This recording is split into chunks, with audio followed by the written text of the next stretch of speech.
તો પ્રથમ પેલા કોને સમરીએ અને કોના લઈએ નામ?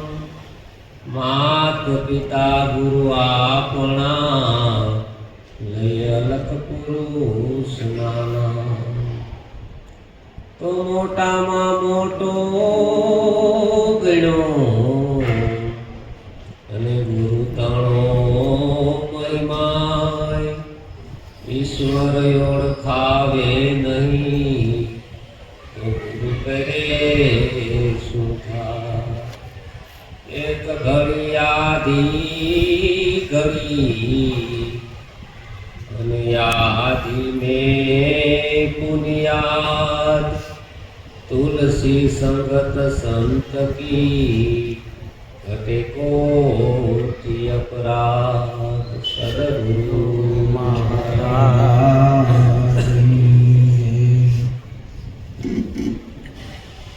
બહુ સરસ વાત કરી પરેશભાઈ.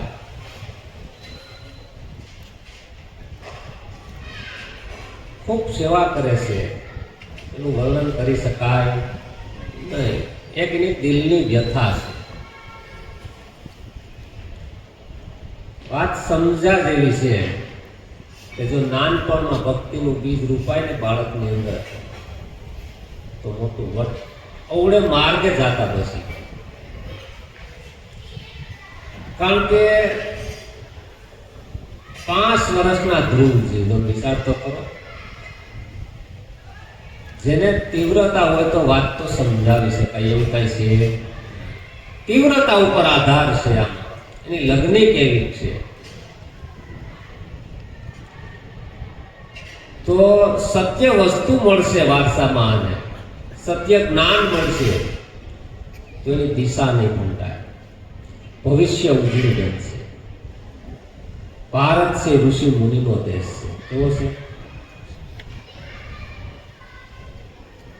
જો સતનું બીજ નાનપણથી વવાઈ જાય આની અંદર, એનામાં તીવ્રતા હોય, એનામાં લગ્ની હોય, તો જેમ જેમ ઉંમર થતી જાય એમ એનામાં રસ ઉતરતો જાય. બાકી અત્યારના સમયની અંદર વાત કરી એમ કેટલું જેમ સમય કાઢે છે મોબાઈલની અંદર, કોઈ એનું માપ છે? મગજ થાકી જાય એટલી ઘડી મોબાઈલ વાપરે છે, પણ એની ઉપયોગિતા છે. પણ જો સત્ય વસ્તુ મળી હોય તો એ છૂટી જાય એમ છે. સદગુરુ પોતામાં રહેવાની કળા સમજાવે છે. જો આ કળાને જાણી લે તો ખરેખર ધનભાગી બની જાય. આ વસ્તુ જેને જેના માવતરે સતને માર્ગે દીકરાને વાળ્યા છે, એમાં જેની જેને માએ, એમાં કોઈ પણ ખામી રહી નથી. ગોપીચંદના જીવનનો પ્રસંગ છે. ગોપીચંદ સ્નાન કરવા બેઠા. સ્નાન કરવા બેઠા એટલે માં મેનાવતીને આંખમાં આંસુ આવી અને ગોપીચંદના વાહામાં પીડ્યા. એટલે ગરમ આંસુ લઈ ગયા. ગોપીચંદ એના માને કહે છે કે માં, કેમ તમે રોવો છો? આજ શા માટે રોવો છો? કોઈ આપણા રજવાડામાં તમને કાંઈ કીધું? મારી રાણીએ કાંઈ કીધું છે? તો કે ના, કાંઈ કીધું નથી. તો કે મને સત્ય વાત જણાવો. તો કે ના, પછી સમય આવશે ત્યારે કહીશ. ગોપીચંદ કે એક ઘડીની ખબર નથી તો સમય નહીં, તમે સાચી સાચી વાત કરો. તો બેટા, તારી ઉંમર નાની છે, તમે 12 વર્ષ રાજ કરો. મારી 12 વર્ષ કોણે બેઠા? તો કે સત્ય મને સમજાવો, હું તમે શા માટે રોવો છો? તો હવે સાંભળ બેટા, તારા પિતાનું શરીર આવું જ હતું. એને જો તને જોઈને તારા પિતાની યાદ મને આવી કે અત્યારે રાખમાં રોડાય. તારું પણ એક દી રાખમાં રોડાવાનું છે. એટલે મને યાદ આવી ગયું એટલે મારી આંખ આંસુથી ભરાણી ભરાણી આંસુ તારી ઉપર પડ્યા અને તે મને પ્રશ્ન કર્યો તો કે આ રાતમાં નો રોડાવી દેવા હોય તો શું કરવું પડે? તો કે બેટા એના માટે એવું છે, આપણી ઘોડાળમાં જૂનો જોગી છે જાલંધરના, એના શરણે જા અને ગોપીચંદ માનો આદેશ માને છે. જાલંધરના શરણે ગયા પોતાને જાણી લીધા. પછી કહે છે માં હવે અમર બનાવી દઉં કાયા. હું બનાવી દઉં? અમર કાયા બનાવવું. આ કાયાની વાત કરી નથી. અમર કાયા, અમર આસન, અમર શબ્દ કર અલોક છે. મારે કારણે મરજી વા કોક કરોડે ન રાવા કોક છે. અમર કાયા પડી છે આની અંદર. પણ આપણે આ શરીરને અમર કરીએ છીએ એની વાત કરી.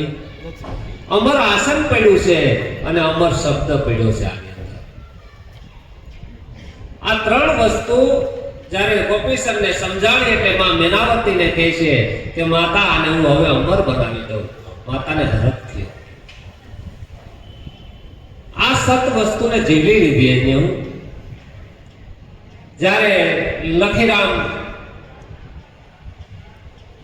ભવાઈ કંપનીમાં નાટક કરતા હતા, જ્યારે કરમણ બાપા શેઠેથી જોઈ ગયા એટલે ખબર પડી કે શેઠ કલર વાળો માણસ છે.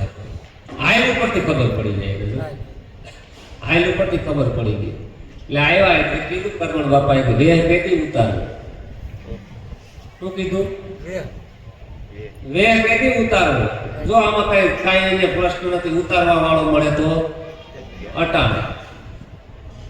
એને કલર ખબર પડી ગઈ આયલ ઉપરથી કે વેહ કયા ઉતારવો છે. ઉતારવા વાળો મળે તો અટાણે ઉતારે. ખરેખર કયો વેહ પહેર્યો ખબર છે? કોઈ કેવો સ્ત્રી છો, કોઈ કેવો પુરુષ છો, કોઈ કઈ નાતી જાતિ, અનેક પ્રકારના વેહ પહેર્યા છે. એ ભવાઈ કંપનીમાં નાટક કરતા હતા એ તો ખાલી ઉપરની વાત છે. આપણે વેહ પહેર્યા છે. અવધૂત દેશો જ્ઞાન વિચારી વામે કોણ પુરુષ કોણ નારી. કરમણ બાપાને થયું કે પાત્ર તો સમજાવ્યા જેવું છે. અને તે દિવસે જ એને એની બેનનું ગામ હતું, એના બેન દુખાણા હતા, ન્યાયને તો નાટક ભજવવાનું હતું. એવો નિર્ણય કર્યો હતો આમાંથી જે પૈસા આવે એના અડધા ઉપર આ મંડળ વાળાના મારો કાંઈ પણ ભાગ હોય મારે બેનને આપવાનો છે. કરમણ બાપાએ વાત સમજાવી. આને આત્રો પાત્ર તૈયાર હતું શિંગારી અડી ગઈ એટલે હવે આ રાત્રે ખેલ ચાલુ થયો પણ લખીરામ પડમાં ન આવે એટલે ત્યાં બધા વાતો કરવા માંડ્યા. એના બેન નહીં હતા ત્યાં બેનને પૈસા દેવાના છે ને એટલે લખીરામ પડમાં આવતો. આ જગત છે, ગમે એની પર શંકા ગમે એની ઉપર કરે. એમાં કોઈનો વાક છે, જગતનો સ્વભાવ છે. જગત ત્રણ ગુણના તાતણે બંધાણું છે. એમાં મન, બુદ્ધિ, ચિત્ત ને અહંકાર છે. એટલે શંકા કર્યા વગર રહી શકે. એને શંકા કરી કે આજ બેનને આ આપવાનો છે ને ભાગ, એટલે લખીરામાં ભાઈ પડમાં આવતો નથી. અહીંથી જે વેશ ભજવતા હતા ન્યા જઈને કીધું કે લખીરામ બાપા પડમાં હતા. કેમ? તો કે ત્યાં તો વાતું એવી થાય છે ને તમને કેવાય એવી નથી. કેમ? તો બોલો તો કે ત્યાં તો એમ કહે છે કે આ લખીરામને આ પૈસા બેનને આપવાના છે એટલે લખીરામ પડમાં આવતો. લખીરામ તો ઘરે કોઈ તે સીધા પડમાં આવે છે. લખીરામ પેલી સાથી બોલ્યા, મેં પુરવ્યા પૂર્વના, મારી ભાષા નો જાણે કોઈ, મારી ભાષા જાણે નર પૂર્વનો. મેં પૂર્વયા પૂર્વના, હું પૂર્વનો છું એ મને ખબર પડી. કારણ કે કરમણ બાપાએ ભાન કરાવ્યું અને તું ભાઈ આજકાલનો નથી, આદિ અનાદિ છો તું ભાઈ. તું આ દેહને માની લીધો, ત્યાંનો જન્મ થયો છે એમાં એટલે કહેવાય ગુરુ શરણે નવો જન્મ કહેવાય. એટલે કીધું મેં પૂર્વયા પૂર્વના, હું તો પૂર્વનો છું. હું તો અમુક સીમિતમાં આવી ગયો તો મેં પૂર્વયા પૂર્વના, મારી ભાષાનો જાણે. અને પછી વાણી ઉપાણી બેની અમને ભીતર સદગુરુ મળ્યા. આજ તો વર્તાણી આનંદ લીલા લેર, દિલ ભીતર ભાણું ગયા શોભા સઘળી વાળી. એવી ત્રિકુટીમાં લાગી અમને તાળી. બેની અમને ભીતર સદગુરુ મળ્યા. બેન અમને ભીતર સદગુરુ મળી ગયા છે, એનો અમને રસ આવે છે, એટલે મને ખબર નહોતી રહી કે મારે પળમાં જવાનું છે. મારો કોઈ ઈરાદો એવો હતો નહીં, પણ આજ મને મજબૂર કર્યો છે પરમાત્મા. ખરેખર ગહન વસ્તુ મળી છે, એ દશા આપણી થઈ છે. એટલે કીધું શીશ દઈએ સદગુરુ મળે તો ભી સસ્તા જાણ, જેનું ન મોલ તોલ કે માપ ન થાય. આ કોઈ પણ આપણે અહીંયા ગમે કમાવું ને એ 60, 70, 80 વર્ષ પૂરતું જ છે, કોઈ ભેગું લઈ જવાના નથી. ભણ્યું ગણ્યું તે ભીતે નામું, પૈણ પડે છે કાસું, નિરાંત કહે તેને હેચળ માનો નામ પ્રભુનું સાસુ. કારણ કે કોઈ ડોક્ટર થાય, કોઈ વકીલ થાય, પણ શરીર પડ્યું એટલે કાંઈ કરે. મેવાડ કોનું કહેવાય? મીરાબાઈનું. જુનાગઢ કોનું કહેવાય? નરસૈયાનું. કોઈ કહેવા ગયા નામ રહી ગયા. જો દેહ નથી છતાં પોતાની હાજરી છે. મેવાડમાં આખું ગમે એનું કહે પણ મીરાબાઈનું કહેવાય. દેહ નથી એટલે કીધું 52 અક્ષરની બહારનો શબ્દ ભણી ગયા. કયો શબ્દ ભણ્યા? આપણે જગત 52 માં રમીએ છીએ, ના સંતો ત્યાંની 52 બહારનો શબ્દ ભણી ગયા. એટલે દેહ પડે તો એ શબ્દ જાતો નથી. એ શબ્દ એની હાજરી પૂરે છે. આ વાણી તો વ્યાંગમય સ્વરૂપ છે. જ્યારે જ્યારે એની યાદી કરો એટલે તરત એની યાદી થાય છે. આવું જેને જાણ થઈ ગઈ, આવું લખીરામને જાણ થઈ ગઈ એટલે બધું પડદા તૂટી ગયા. આ પડદા તૂટી ગયા ને એટલે જીવન સતમાં આવી જાય. કારણ કે પડદાને હિસાબે આ પરમાત્માને આપણને દર્શન થતું. ખરેખર પરમાત્મા સિવા કોઈ પ્રગટ છે? વ્યાપક પરમાત્મા છે, એની હાજરી છે. એની હાજરી ન હોય તો કોઈ ક્રિયા સંભવી શકે નહીં. એની હાજરી કાફી છે. તમે વિચાર તો કરો, રવિ સાહેબ જેવા હોય અને રવિ સાહેબ જે ગામમાં હોય ત્યાં ભજન ન થાય. આવા બહુ પ્રખર હતા, ભારાડી પુરુષો કહેવાય. પણ જ્યારે તે દિવસે જ એ ગામમાં ભાણ સાહેબના ભજન, એટલે રવિ સાહેબે કીધું કે આજ ભજન રાખતા નહીં. કેમ? તો કે મને કે આમ અવાજ બહુ ગમતો નથી. ઓલા કાંઈ નહીં, ભાણ સાહેબને કીધું. ભાણ સાહેબ રવિ સાહેબે ભજન રાખવાની ના પાડી છે, તો ભજન તો રખાય, એમાં કાંઈ વાંધો નહીં. હું સૌ ને ઓલા કે તમારે વાંધો નથી, પણ આ શરૂઆત તમારાથી થાય ને પીવે ને. ભાણ સાહેબ તો નિર્ભય પુરુષ હતા. ભજન રાખ્યા, શરૂ થયા એટલે કાને અવાજ આવ્યો રવિ સાહેબને. પેલા તમને ખબર નથી કે આ તમે કોઈ કહેવાનું હતું કે જે ગામમાં રવિ હોય ત્યાં ભજન ન થાય? તો બાપજી કહેવા તો ગયા હતા, પણ ભાણ સાહેબ કે ભજન રખાય એમાં કઈ વાંધો નહીં, તો જાઓ પાછા ત્યાં જઈને કહી આવો એટલે ભજન બંધ કરી દે. એટલે એના માણસો આવ્યા પાછા, ઓલા બધાને કીધું એટલે બધા શાંત થઈ ગયા. ભાણ સાહેબ કે અહીંયા આવો. કે ભાઈ શું છે? તો રવિ સાહેબે એમ કીધું કે જે ગામમાં રવિ હોય ત્યાં ભજન થાય. ભાણ સાહેબે જવાબ મોકલો, તારા રવિને કે જે ભાણ, તારા રવિને કે ભાણ ઉગી ગયો છે. ઓલા કે તમારે કેવું છે? ત્યાં જવાબ તો અમારે દેવો છે. કે રવિ સાહેબની આમ મુદ્રા એવી હતી, પહાયતા નોકરી કરતા. રવિ સાહેબ હતા ત્યાં કીધું શું થયું? તો કે ભાઈ બધાય તો શાંત થઈ ગયા હતા, પણ જ્યારે મને બોલાવ્યો એટલે ભાણ સાહેબ નામના એક સંત હતા, એને એટલું કીધું કે તારા રવિને કે જે ભાણ ઉગી ગયો. એ તો બરોબર. રવિ સાહેબ તો આવ્યા ખીજાતા. એટલે બધાને આમ બધા શાંત થઈ ગયા. ભાણ સાહેબે કીધું તમે અહીંયા આવતા. પાસે નજીક બોલાવ્યા એટલે તમને ખબર નથી રવિ સાહેબ હોય ત્યાં ભજન થાય નહીં. ભાણ સાહેબ કે રવિ સાહેબ ક્યાં છે મને બતાવો. આમાં રવિ સાહેબ ક્યાં છે? તમે કહી નાખ્યો છો રવિ સાહેબ. આમાં રવિ સાહેબ ક્યાં છે મને બતાવો. હા ને રવિ મૂંઝાણા. બધે ગોતે પર રવિ જડે નહીં. રવિ મૂંઝાણા કે કોઈ એવો શબ્દ, કયો શબ્દ મને માર્યો કે મારાથી વાણી ઉસાર નથી થતો, હું કઈ બોલી શકતો નથી, અને આજ મારી આ બધું બંધાઈ ગયું. રવિ મૂંઝાઈ ગયા. ભાણ સાહેબના પગ બગડ્યા કે આમાં રવિ મને બતાવો. ત્યારે જ્યારે એને બોધ થયો બોધ થયો અને પહાયતાની નોકરી કરે છે ઈ. અને પછી તો રવિને લહેર લાગી છે. શું લાગી છે? હા, આવી છે ને જેને જીવનમાં લહેર લાગી છે એને ગુરુનો મહિમા ગાવો નહોતો પણ ગવાઈ ગયો. સત્યની અંદર રહેવું નહોતું પણ રહેવાય જાય. શું થાય? મીરાને નાચવું નહોતું પણ નચાઈ ગયું. કારણ કે સત્યનું પ્રમાણ મળ્યું છે એને. જેને જેને સત્યના પ્રમાણ મળી ગયા છે, જેનું જીવન સત્યની અંદર આવી ગયું છે, એને પછી કળિયુગ શું છે એ પણ ખબર રહેતી. કારણ કે પોતાનું જીવન સત્યમાં આવી ગયું ને. એટલે સંતો વાણીમાં કહે છે એવો તમ છે રે ના માતમ છે મારા ગુરુજીના દર્શન અરજણ યોતમ છે.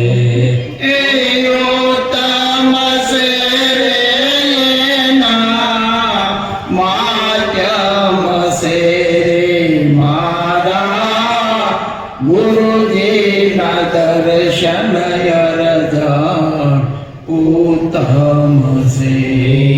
પેલો પેલો અવતાર મેં તો બગા કેરો દરિયો. પેલો પેલો અવતાર મેં તો ભગા કેરો ધર્યો. એ નગીરે કિનારે બેઠો મસીયા સરું મારા ગુરુજીના દર્શન અરજણ યોતમ છે. યોતમ છે રે ના માધ્યમ છે રે મારા ગુરુજીના દર્શન અરજણ ઉત્તમ છે. બીજો બીજો અવતાર મેં તો કાગા કેરો દરિયો. બીજો બીજો અવતાર મેં તો કાગા કેરો દરિયો.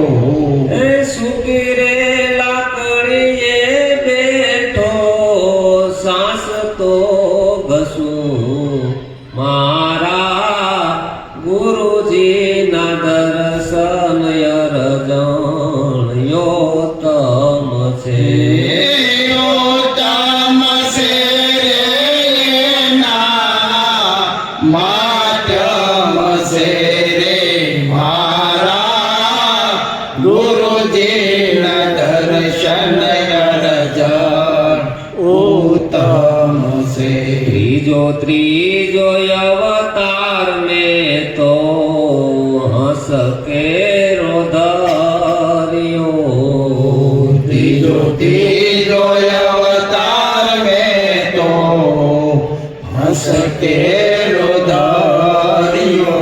એ માનરે સરોવર બેઠો મોતીડા સરું મારા ગુરુજીના દર્શન અરજણ યોતમ છે. યોતમ છે ના માધ્યમ છે રે મારા ગુરુજીના દર્શન અરજણ ઉત્તમ છે. સોથો અવતાર મેં તો સાધુ કેરો દરિયો. સોતો અવતાર મેં તો સાધુ કેરો ધર્યો. એ ભરી રે સભામાં બેઠો ભજન કરું મારા ગુરુજીના દર્શન અરજણ યોતમ છે. યોતમ છે રે ના માધ્યમ છે રે મારા ગુરુજીના દર્શન અરજણ ઉત્તમ આપણે ગુરુજીના શરણે ગયા પહેલા આપણી કેવી સ્થિતિ હતી, અવસ્થા જ બતાવી છે આની અંદર. પેલો અવતાર મેં તો બગા કર્યો હતો. બગલો શું કરે, આમ નદી કિનારે બેઠો હોય પણ એનું ધ્યાન ક્યાં હોય? મછલી ઉપર. નદી રે કિનારે બેઠો હું તો જ્યાંથી બગાડ જ ભેગો કર્યો. એ આપણો પહેલો અવતાર ગુરુ શરણે ગયા ને. આપણું જીવન કેવું હતું? કારણ કે ક્યાંય કોઈનું સારું જોઈ શકીએ નહીં, સારું સાંભળી શકીએ નહીં, સારું બોલીએ નહીં, કોઈનું સારું જોઈએ નહીં. આ બધું બગલા જેવો અવતાર થયો. આ બગ વ્રતિ થઈ આપણી. આ આપણી બગ વ્રતિનો એ આપણો પહેલો અવતાર છે. પછી બીજો અવતાર મેં તો કાગા કર્યો થયો. એ આપણી વ્રતિ જ છે, કાગ વ્રતિ 16 માયલા હંસ વ્રતિ તું. કાગને કોઈ આપણું ઢોર કે કઈ લેવું હોય નહીં, પણ જેના તેના સાંદરડા જોવાની, કાગનો આપણો કાગ અવતાર છે. કેવો છે? એને કોઈ ઢોર લેવું હોય શાખા જોવે. શું જોવે? કોઈ પણના મહાપુરુષો તો ન્યાય એમ કે છે, સવારામ બાપા ગુણ રે અવગુણના ગાયા રામ ગીતડા. એને લઈ ગયા નિંદક નારને નાર. આવો સ્વયંવર સદગુરુના દેશમાં. કારણ કે આપણને તો સહજથી કોઈના અવગુણ દેખાય, ગુણ દેખાય, પછી એને એ બધું દેખાય, તો પરમાત્મા દેખાતો આ બધા પડદા હટે ને તાંય એવડો દેખાય. કોણ દેખાય? અવગુણ દેખાય, બધું દેખાય. જો સહજમાં આપણે કાંઈ નહીં કરવું પડે, દેખાય બધું. તમામ એનું દેખાય. પ્રકૃતિના જે એના ગુણ અવગુણ છે બધું ટોટલ વસ્તુ દેખાય. પણ જે અંદર રમી રહ્યો છે એ નથી દેખાતો. એનું કારણ એ છે, આ જેટલો સહજ આપણે દેખાય છે ને એટલો સહજ પરમાત્માને એ દેખાય. એટલે એને કીધું કરવું પડે નહીં કાંઈ. પણ જ્યારે આ પડદા તૂટી ગયા ને, ગુણ ના ને અવગુણ ના ને, કોઈના અવગુણ ન જોવા, કોઈના ગુણે જોવા નહીં. આ કાગ વ્રતિ પણ ભૂસાઈ ગઈ. કાગ ભૂસંડી કહેવાના. એને શું કહેવાય? કાગ ભૂસંડી. જેની કાગ વ્રતિ ભૂસાઈ ગઈ. આ વ્રતિઓના પ્રકાર છે બધા. પછી કે છે ત્રીજો રે અવતાર મેં તો હંસ કેરો તેરો. હંસ ગતિમાં આવી જાય. આ બે વ્રતિઓ બંધ થાય, બગ વ્રતિ ને કાગ વ્રતિ, એટલે હંસ વ્રતિ આવે. આમાં શું આવે? હંસ ગતિ આવે એટલે ભરી રે સભામાં બેઠો માનને સરોવર બેઠો હું તો મોતીડા છે. કારણ કે હંસ ગતિ એવી છે કે હંસ છે ને કઈ શ્વાસ નો બોળે. હા, એ આમે નજર નાખે. હંસ ગતિ લાય માયલા. કારણ કે હંસ હતો ને રોજ પરમાત્માના દરબારમાં જાય. એટલે બીજા એને હારે હોય પક્ષીઓ કે અમારે આવું છે, કાગડા, કોયલ, કાબર, કાંઈ વાંધો નહીં, તમે તારે આવો, અમારે તમને શું વાંધો. આ તો રોજ પરમાત્માના દરબારમાં જાય. કારણ કે એને હાસા મોતીનો સારો સરે. એ ક્યાંય સાંસ બોળે. કોઈ સત્સંગની અંદર જાય પણ ગુરુ કિલ્લી ન મળે તો ન્યાય પણ એ સાંસ બોળે નહીં. આવો તો એની પારક હંસ ગતિ હતી એનામાં. હવે એ તો ઉડાન ભરી એટલે ઓલા ઘડી તેની મોજ થઈ ગયા બધા. હંસ તો હંસ ગતિ હોય, બરોબર. એની લેવલમાં હાઈલો જાય એટલે અમુક સમય થયો એટલે જેનું ઠેકાણું આવ્યું તો ને પારેવા રોકાઈ ગયા. શરીર આવી તો રોકાઈ ગયા. પછી અમુક જગ્યા આવી તો ત્યાં કાગર રોકાઈ ગયા. વાતું કરવાનું મેળાવી ગયું તો કાગરા રોકાઈ ગયા. લાલેડા ઘણું બધું રોકાવા જ માંડ્યું. તો ક્યાંક મરેલ ઢોર આવ્યા ત્યાં કાગડા રોકાઈ ગયા. કોઈ ગતિ કરી શકે? હંસ તો ખૂબ આગળ નીકળી ગયો. પાછું વળીને જોયું કોઈ હતું? હંસ એકલો. કારણ કે બધા હવના ઠેકાણે રોકાઈ ગયા. એમ આપણે ક્યાંક ને ક્યાંક આપણું જીવન રોકાયેલું છે. આપણે બેઠા હોતી તપાસ કરવાનો આપણે ક્યાં રોકાણા છે. ક્યાંક ને ક્યાંક રોકાણા છે. નદી સમુદ્રને મળવા જાય ને ક્યાંય નહીં રોકાય. ક્યાંય ન રોકાય નહીં. સમુદ્રમાં મળી જ્યાં સુધી સમુદ્રનું મુખ નથી ભાઈડો ને ત્યાં સુધી નદી સમુદ્રમાં હમાતી. આ વૃત્તિઓની નદી છે. જરા તુમ દેખો મેરે ભાઈ નાવ મેં નદિયા ડૂબી જાય. આ નાવ છે, નામનું નાવ છે, એમાં વ્રતિઓ કેટલી નદીઓ આવે છે. આશાઓની નદીઓ હાલે, તૃષ્ણાઓની નદીઓ હાલે, ઈચ્છાઓની અનેક પ્રકારની નદીઓ, આ ગુપ્ત નદીઓ છે. કેવી છે આપણને ખબર નથી. સંતોએ જોઈ. જરા તુમ દેખો મેરે ભાઈ નાવ મેં નદિયા ડૂબી જાય. આ નાવ મેં નદિયા ડૂબી જાય એવું આ નામનું જો નાવ મળી જાય તો આ બધું ને લઈ નકર તો થાય ને કે અસંકોચ કહેવાય કે નાવમાં નદી કઈ રીતે ડૂબે. ભાઈ કબીર સાહેબ કહે છે એમ હંસ ગતિ આવે. હંસ ગતિ આવે એટલે ક્યાંય પણ સાંસ બોળે. એટલે નિરાંત મહારાજને કેવું પડ્યું, હંસ ગતિ ગુણ ન્યારા, અધર કલા में हासिल कर ले, राम नाम ले लाई, अन्य दशा में वળગી करने भूल गुमान तू. હંસ ગતિ આવે એટલે એને હાસા મોતીનો સારો છે. કાંઈ પણ અસાર વસ્તુ હોય તો એ મૂકી દેશે, પોતાને જરૂર હોય એ જ રાખે છે. એને કાગ બાપુએ કીધું મારા ભંડારમાં ભેગા છે અઢળક ના, કબાળમાં વાટીને વાળેલા પડીકા સાવ્યું રે મારે કોને શું. કારણ કે હાસા મોતી, હાસા જે આ જીવનો ઉદ્ધાર કરે એવા શબ્દો છે, એ શબ્દો મારી અંદર પડેલા છે. કોઈક ઝીલવા વાળો જોઈએ કે આ મોતી છે, એ મોતી કોઈ હંસ ગતિમાં આવે અને ઝીલી લે તો જીવનનો ઉદ્ધાર થાય. કોઈ પણ સત્સંગની અંદર આપણે ગયા હોય અને એ શબ્દ આપણને અડે અને આપણો ઉઘાડ થઈ જાય તો માનવાનું કે આપણને મોતી મળ્યું. એટલે કીધું ને મોતીડા સરે શુક્રે સાગરમાં હંસનો મોતીડા સરે, હાસા મોતીનો સારો સરે. પછી એથી આગળની અવસ્થા આવી દેવાજ પંડિતની વાણી છે. આ ચોથો અવતાર મારો સાધુ કેરો થયો.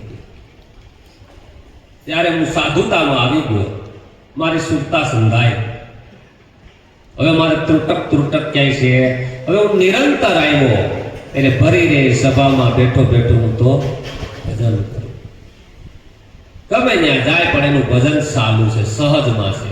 ચોથો અવતાર મેં તો સાધુ કેરો ધર્યો, ભરી રે સભામાં બેઠો હું તો ભજન કરું.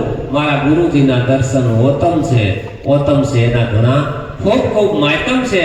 કારણ કે એનો કોઈ વર્ણન થઈ શકે નહીં.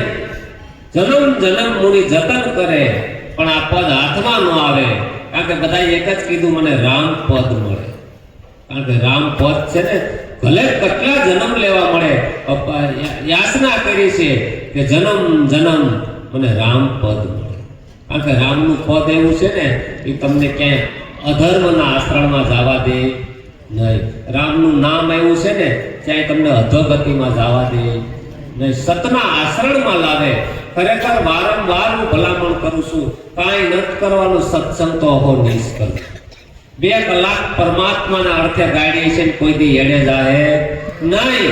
કોઈનો ભાર નો રાખે મોરારી, વ્યાસ શીખે વાળે ગિરધારી. કોઈનો ભાર નો રાખે મોરારી, કોઈનો ભાર રાખતો એક અંદર લક્ષ્ય પડી જવું જોઈએ કે મને સત્સંગમાં જવાનું છે.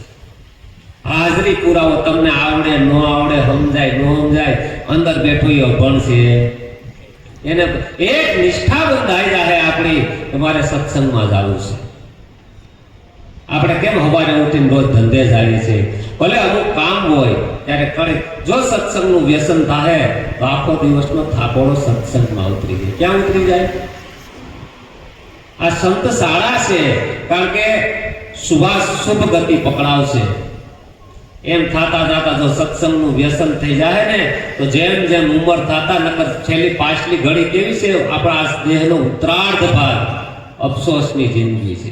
કેવી છે? તમારે જો વૃદ્ધાવસ્થા છે ને અફસોસની જિંદગી છે. પણ જો યુવાની પરમાત્માને આપી હોય, કિશોર અવસ્થા પરમાત્મામાં શરૂઆત થઈ હોય, યુવાની પરમાત્માને અર્પણ કરી હોય તો તમને વૃદ્ધાવસ્થામાં પરમાત્મા તમને પડવા દે નહીં. કારણ કે તમે આપ્યું છે ને એને યુવાની પરમાત્માને આપી દીધી. એના અર્થે આવેલા. કોને અર્થે આવેલા? પરમાત્મા. કોઈ પણ કામ કરે તો લક્ષ્યમાં એ હોય, કોઈ પણ વ્યવહાર કરે તો લક્ષ્યમાં એ હોય. ગમે એ કરે લક્ષ્યમાં એ જ લાવે અને સત્સંગનું એક વ્યસન થઈ જાય. સત્કર્મ કરે, સમરણ કરે અને ઈશ્વર સમરણ હાથ. કબીર જુહારી થઈને નિસરા લેખુ સાહેબને હાથ. કારણ કે લેખા પછી સાહેબના હાથ છે, બીજા કોઈના હાથમાં છે નહીં. સદગુરુ મહારાજ